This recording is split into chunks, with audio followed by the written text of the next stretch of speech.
les Guinéens qui avons choisi la liberté, en disant non au troisième mandat, en condamnant cette oppression. Communiqué numéro 0217 du FNDC. En complicité avec les membres du gouvernement et le CNT, la nébuleuse du CNRD a fini par détourner la transition en reconduisant les pratiques abjectes et nauséabondes du pouvoir.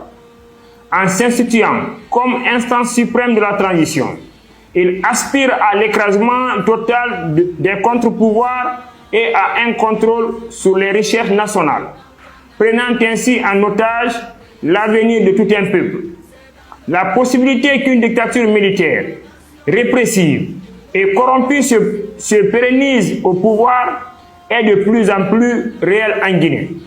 Ainsi, le FNDC est déterminé à assumer la responsabilité qui l'incombe et invite ce faisant tout le corps diplomatique accrédité en Guinée, les investisseurs et les sociétés minières à tirer les leçons de l'instabilité politique, sociale et juridique encouragée par le CNRD et le gouvernement.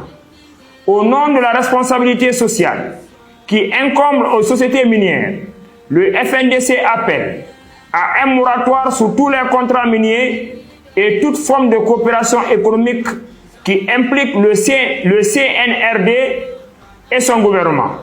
Nous rappelons aux entreprises minières et aux investisseurs que le pouvoir du CNRD est illégal et illégitime et donc qu'il ne peut engager moralement et juridiquement l'État guinéen et son peuple de Guinée.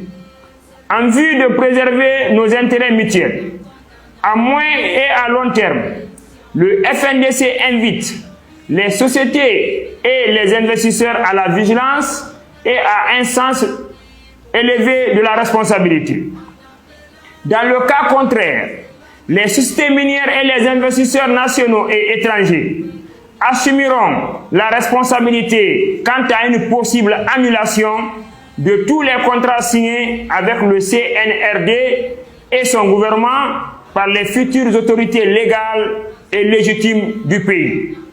Nous tenons au renforcement de la coopération économique et politique entre la Guinée et ses partenaires.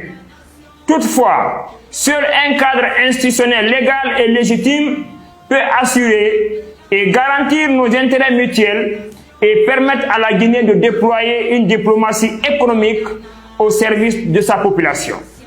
Dans les prochains jours, nos avocats adresseront une lettre à toutes les compagnies minières et aux représentations diplomatiques afin de les inviter à assumer leurs responsabilités sociales et morales face à la situation de crise qui prévaut en Guinée. Le FNDC et ses alliés appellent la CEDEAO et toute la communauté internationale à prendre des mesures économiques et politiques fortes et ciblées afin de prévenir la pérennisation d'une dictature militaire répressive et corrompue en Guinée.